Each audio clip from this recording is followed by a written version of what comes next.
Welcome back to Morning in America. The wildfires burning in New Mexico, they're growing this morning. Fueled by wind gusts of up to 60 miles per hour, the flames are moving closer to more homes, spurring a new round of evacuation orders. The Calf Canyon fire consuming more than 176,000 acres, making it the second largest in state history. And now some are concerned that the history of this region is in jeopardy. Joining us right now, retired University of New Mexico professor Gabriel Melendez. Professor Melendez, thank you so much for being with us. What exactly is at stake here? Thank you for having me. I'm sorry? What exactly is at stake here? Is it lost ancient burial grounds, or is it burial plots or historical landmarks? What are you most concerned about? Well, it's a whole way of life that's at risk, given the historic and long-standing establishment of these communities. These are the oldest Latino communities, depending on the terminology you want to use, but the oldest Spanish-speaking communities in the United States. So there are churches, chapels, homes, ways of life that are just being devastated by the wildfires.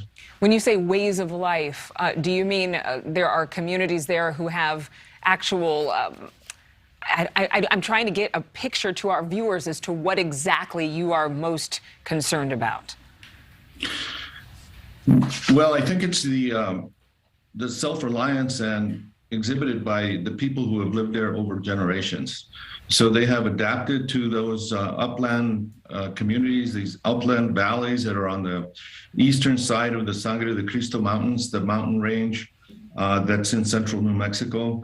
And those communities are at least 200 years old on this side of the mountain. And on the other side, they're much older than that. We're talking about communities that are over 400 years in the making. Wow. And they have, these people have, over time and generations and through blood, sacrifice, intermarriage, have maintained their way of life across these many generations. So they have a number of sacred sites, including chapels, churches, moradas, which are the places of worship of lay brotherhoods in the area. They have agricultural ways, riparian zones that have been increased by their knowledge of the land, and their livelihoods are all at risk. And it's so important to have this conversation because I think a lot of people think, oh, New Mexico, there's a big fire. It's mostly just backland and just widespread areas where there are no homes. But inside those canyons, so many communities. We spoke to a fire official earlier this morning who described this firefight as so complex because there are so many neighborhoods and people's homes. And as you're now talking about sacred areas that are at risk. But I understand that your hometown is near the largest fire burning?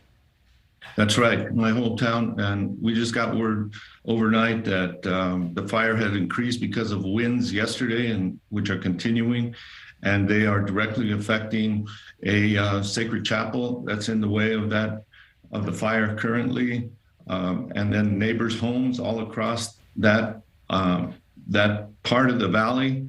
These are upland valleys that are interconnected. All along the slopes of the mountain. So they're very intricate. There's hamlets and villages and towns, and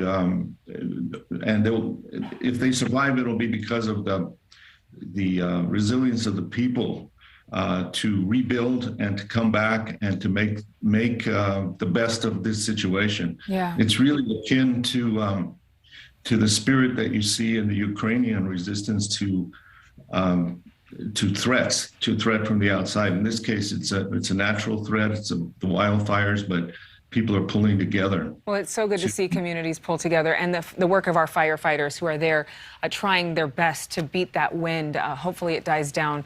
Thank you so much, Professor Melendez, for being with us.